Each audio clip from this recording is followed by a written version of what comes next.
GPs and district nurses in the first place. These are all manifestations. You haven't mentioned money in that list. Why do you think the government doesn't give the NHS the money that the chief executive has asked for? Well, that's a question you should put to the government. I'm here as chair of the NHS Confederation. We made the same point to the government that Simon Stevens made, that all these questions, and I list the different pressure points on the health and care system, are all measures of capacity not growing fast enough to meet the demand for service. Let me bring in Labour's Jonathan Ashworth. Department of Health tell us they're spending an extra £435 million to cope with this winter and £1 billion extra this year to help meet adult social care needs and reduce pressure on the NHS. That is an awful lot of money. Well, it is a lot of money, and there has been a slight increase in the NHS budget for the next 12 months after the Chancellor's budget the other week. But it isn't enough, because traditionally, as Stephen will know from his time in the Cabinet, the NHS budget tends to increase on average by around 4% a year. That is generally accepted as an increase which will meet the increasing needs and demands on the NHS. But under 7 years of this government, the NHS budget has more or less sort of flatlined at 1%. So we've had this sort of 7 years of underfunding. Capacity hasn't grown in the right places, as Stephen says. For example, we've lost something like 14,000 beds in our hospitals. We think that we've now got vacancies for around 35,000, 36,000 nurses. The number of GPs is going down. Social care has been cut back very severely, which means you've got very many elderly and vulnerable people in communities going without the care support they would have got, and often being cared for in hospitals with nowhere to go. So is it mostly about money? We know that Labour would borrow to, you say, invest more. Is it mostly about amounts of money being poured into it? I think we have to put the NHS on a proper, sustainable financial footing for the future. And the Labour Party went into the general election recently, pledging an extra £6 billion for the NHS in the next year. We said would pay for that, by the way, by making different decisions on taxation. But I think more broadly, we've got to resolve the social care crisis in this country, and we've got to resolve the workforce issues. We don't have enough doctors, nurses, paramedics, and so on. Now, that is a long-term issue. You can't resolve that overnight, but there are some things the government could be doing now, like guaranteeing the rights of EU workers, bringing back the training bursary, a proper fair pay rise to help with the retention issues as well. Wendy, from your own experience, working at the front line, if I can put it like that, what do you see would be good to change to make things better, so the patients aren't waiting so long in A&E? So, for example, you just talked about funding, and obviously it's a step in the right direction to get extra funding, but it comes too late in the planning.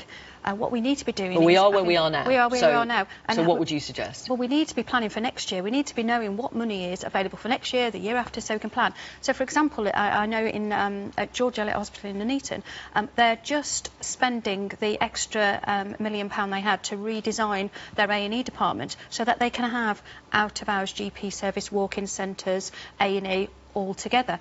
But that takes time, and it also takes a lot of building work. So, and are you saying that's £1 million well spent on reorganising buildings? It looks like it's a real positive. It looks a positive step, and I think it will be a positive step to have all that reorganisation. But actually, it needed to be done a lot earlier in the year, not across the winter. Let me ask Danny then, as a taxpayer, as a mum, as somebody who's recently spent longer than you would have wanted in A&E, what did you see that might be good to change to make things better for patients like yourself?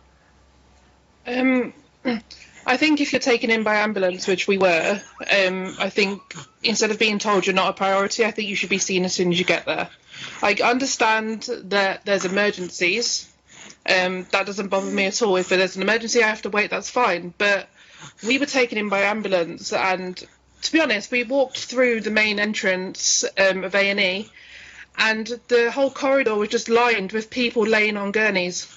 Ambulance crews waiting to have... I mean, I've got quite a lot of social media here from people talking of similar stories. Let me read this. Andrew says, I was admitted to hospital in October with pneumonia. I was in A&E for 12 hours on a trolley. 5 days later, I was sent home, and within 24 hours, I was readmitted.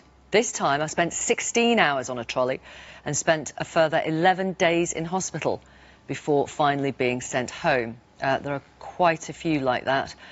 I'm recovering from a broken leg, says Callum. I arrived at hospital in a taxi in unbelievable pain. Someone got me a wheelchair, got me registered immediately, and within 1 hour my leg was reset, put in plaster, and I was on my way to a ward in prep for surgery. They were amazing, OK, so it's good to get some positive ones as well. Sheila says, I and my husband attended our emergency department at Salisbury District Hospital 3 weeks ago. My husband was in a lot of pain. He was seen within half an hour, then later admitted into an emergency ward for tests, after which he was moved to a ward where he stayed for further tests and was discharged the following day. We have nothing but the greatest admiration for Salisbury Hospital's administration of their A&E department and the wonderful staff. Pearl says it comes as no surprise to me that waiting time are over 4 hours. How can this be any different when we have an ever-increasing ageing population and more people in the country? But doctors and nurses are doing a fantastic job and are only human. I mean, some A&E departments are doing really well despite the circumstances.